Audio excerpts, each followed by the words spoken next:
ওম শান্তি। একদিন কর্মচারীরা অফিসে পৌঁছে গেটে একটি বড় নোটিশ পোস্ট করতে দেখেন। নোটিশে লেখা ছিল, যে ব্যক্তি আপনাকে এই কোম্পানিতে এগিয়ে যেতে বাধা দিচ্ছিল সে গতকাল মারা গেছে, আর আমরা আপনাকে তাকে শেষবারের মতো দেখার সুযোগ দিচ্ছি। দয়া করে একে একে মিটিং হলে যান এবং শেষবারের মতো তাকে দেখে নিন। তো যেই এই নোটিশটি পড়ছে সেই প্রথমে দুঃখ পাচ্ছে, কিন্তু তারপরেই কৌতূহলী হয়ে ওঠে যে কে তার বেড়ে ওঠা বন্ধ করে দিয়েছিল, এবং সে মিটিং হলের দিকে হেঁটে যায়।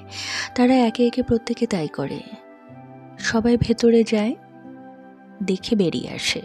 কিন্তু বাইরের সবাই লক্ষ্য করলো যে ভেতরে যেই যাচ্ছে তারা সবাই খুব মুখ গম্ভীর করে বেরিয়ে আসছে, মনে হয় যেন তারই কাছের কেউ মারা গেছে। এবার ভেতরে যাওয়ার পালা একজন বৃদ্ধ কর্মচারীর। সবাই তাকে খুব ভালো করে চেনে।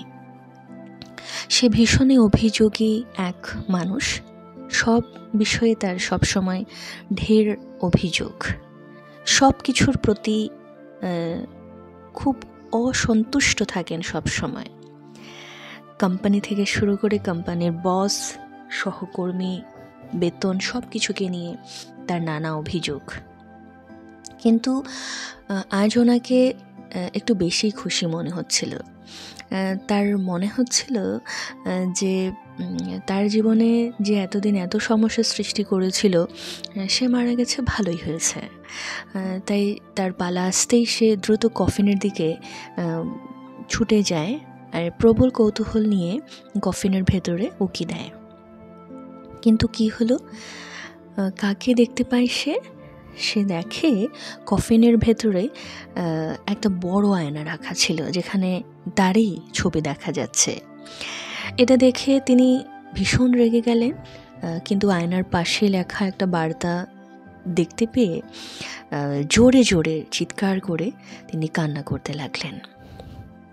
বার্তাটা ছিল এই যে এই পৃথিবীতে একজনই ব্যক্তি আছে যে আপনার বৃদ্ধিকে থামাতে পারে, এবং সেই ব্যক্তি হলো আপনি নিজেই।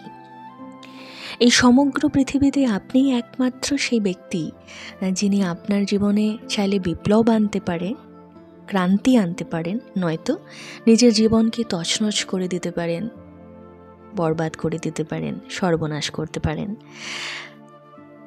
আমাদের জীবন পরিবর্তন হয় না যখন আমাদের বস পরিবর্তন হয়, যখন আমাদের বন্ধুরা পরিবর্তন হয়, যখন আমাদের সঙ্গী পরিবর্তন হয়, বা যখন আমাদের কোম্পানি পরিবর্তন হয়।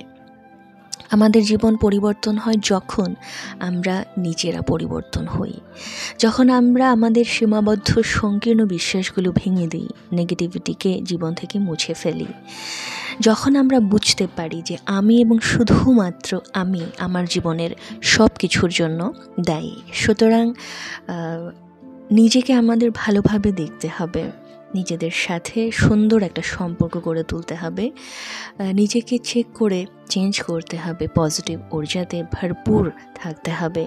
পৃথিবী একটা আয়নার মতো, এটি মানুষের নিজেদেরই চিন্তার প্রতিফলন প্রদান করে মাত্র। কফিনে পড়ে থাকা আয়নাটি আসলে আমাদের বলে যে আমরাই আমাদের সংকল্প শক্তি দিয়ে আমাদের জীবনকে পরিবর্তন করতে পারি, আর আমরাই আমাদের নেগেটিভিটির দ্বারা নিজের জীবনকে সর্বনাশ করে দিতে পারি। আমরা আমাদের সংকল্প শক্তিকে কাজে লাগিয়ে জীবনে ক্রান্তি আনতে পারি, আর আমাদের জীবনে যদি সেই পরিবর্তনটা না হয়ে থাকে তার মানে আমরা এখনও মৃত ব্যক্তির মতো পড়ে রয়েছি। ওম শান্তি।